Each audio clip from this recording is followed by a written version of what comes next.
অকণমানি পোৱালিকেইটাই গমেই পোৱা নাই যে সিহঁতৰ মাক আৰু নাই। মৃত মাকৰ বুকুতেই মুখ খুজি সিহঁতে বিচাৰিছে গাখীৰ। মাথো দুদিন পূৰ্বে এইজনী মাকেই জন্ম দিছিল সিহঁতক।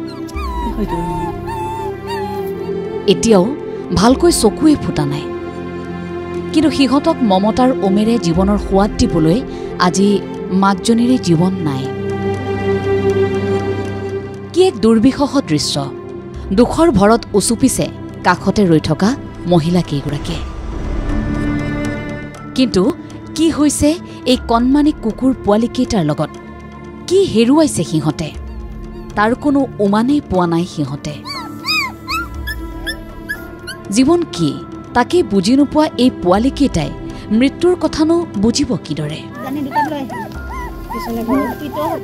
দৃশ্যত দেখি থকা এই মৃত কুকুৰজনী আছিল পুৰণি গুদামৰ মিকিৰহাট হাতীৰ গাঁৱৰ। চুবুৰীটোৰ প্ৰতিখন ঘৰৰে অতি আদৰৰ ৰাণী নামৰ কুকুৰজনীয়ে দুদিন পূৰ্বে জন্ম দিছিল পোৱালি 5টা। ৰাইজৰ আদৰ যত্নৰ মাজেৰে পালিতা ৰাণীয়ে কিন্তু মানুহৰ পৰাই পালে জীৱনৰ চৰম শাস্তি। সেইখন গাঁৱৰেই দিব্যজ্যোতি শইকীয়া নামৰ এজন লোকে বৃহস্পতিবাৰে মাৰি পেলালে ৰাণীক। কুকুৰজনীক আমি খুব মৰম কৰোঁ, কাৰণটো হৈছে আমাৰ গাঁৱত কুকুৰ খুব কম, মাত্ৰ 2টা কুকুৰ আছে। যেতিয়া আমাৰ চুকটোলৈ আহিল তেতিয়া আমি তাইক খুব মৰমে ৰাখিছোঁ, চবেই খুৱাওঁ বোৱাওঁ চুবুৰীটোত মিলি। তাৰপিছত সেই কুকুৰকেইটাই একাদশী আউসী পূৰ্ণিমা এইবিলাকত ভাত নাখায়। কোনো প্ৰকাৰে বিস্কুট এটাও আমি খুৱাব নোৱাৰোঁ। তেনেকুৱা ধাৰ্মিক কুকুৰ। সেইটো কাৰণে মৰাৰ কাৰণে আজি বেছি বেয়া লাগিছে। খুব প্ৰভু ভক্ত, 2টা সন্ধ্যা হ'লে নামঘৰলৈ যায়, আমাৰ দেউতাকৰ লগত সেৱা কৰেগৈ নামঘৰত গৈ। কুকুৰজনীয়ে হেনো দিব্যজ্যোতি শইকীয়াৰ ব্ৰইলাৰ ফাৰ্মৰ পৰা খাইছিল কেইবাটাও ব্ৰইলাৰ। আৰু এই দুখতেই লোকগৰাকীয়ে লাঠিৰে মৰিয়াই প্ৰাণেই লৈ ল'লে মাতৃ কুকুৰজনীৰ।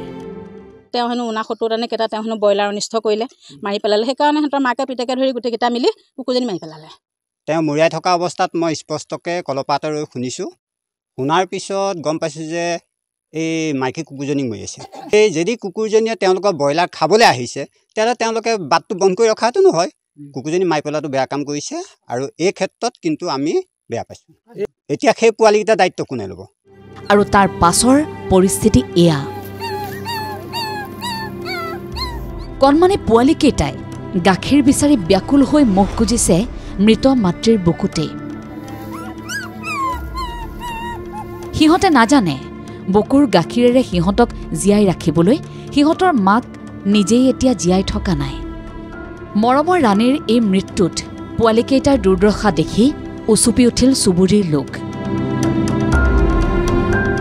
লগতে কুকুৰজনীৰ হত্যাকাৰী দিব্যজ্যোতি ওৰফে দাদুলৰ বিৰুদ্ধে উজাৰিলে ক্ষোভ। কি অধিকাৰত এজনী কুকুৰক এইদৰেই নিষ্ঠুৰভাৱে হত্যা কৰিলে লোকজনে? মৰ্মাহত চুবুৰীয়াৰ প্ৰশ্নত দিব্যজ্যোতি শইকীয়াই পৰিয়াল সহিতে লিপ্ত হ'ল বাক বিতণ্ডা তৰ্ক যুদ্ধতহে। অৱশেষত ন্যায় বিচাৰি দোষীক উপযুক্ত শাস্তিৰ দাবীৰে আৰক্ষীৰ কাষ চাপিছে ৰাইজ। মই থানাত কমপ্লেইন দিলোঁগৈ, থানা মানুহ আহিব, আইনে কি ব্যৱস্থা লয় চাওঁ, তাৰপিছত নহ'বা আমি গাঁৱত আমি মেল দি পেলাই আমি নিজেও ব্যৱস্থা কৰিম। জীৱশ্ৰেষ্ঠৰ নিষ্ঠুৰতাৰ উদাহৰণ একেটা সময়তে দেখা গ'ল চামগুৰিৰ আন এক ঘটনাটো। এই যে গৰু পোৱালিটো দেখিছে, এই পোৱালিটো জন্ম হোৱা মাথো 6টা দিনহে হৈছে, কিন্তু কোনো নিষ্ঠুৰ লোকৰ দুষ্কাৰ্যৰ বাবেই এই পোৱালিটো এতিয়া বিচ্ছিন্ন হৈ আছে মাতৃৰ সান্নিধ্য সংগৰ পৰা। চামগুৰিৰ গৰুমৰাত শেহতীয়াকৈ সক্ৰিয় হৈ পৰা গৰু চুৰি চক্ৰই গোহালিৰ পৰাই চুৰি কৰি লৈ যায় এই পোৱালিটোৰ মাকক। তাৰ পাছত এইদৰেই অকলশৰীয়া হৈ ৰৈছে কণমানি পোৱালিটো। চামগুৰিৰ পৰা দীপাংকৰ ভৰদ্বাজৰ ৰিপৰ্ট, ND24।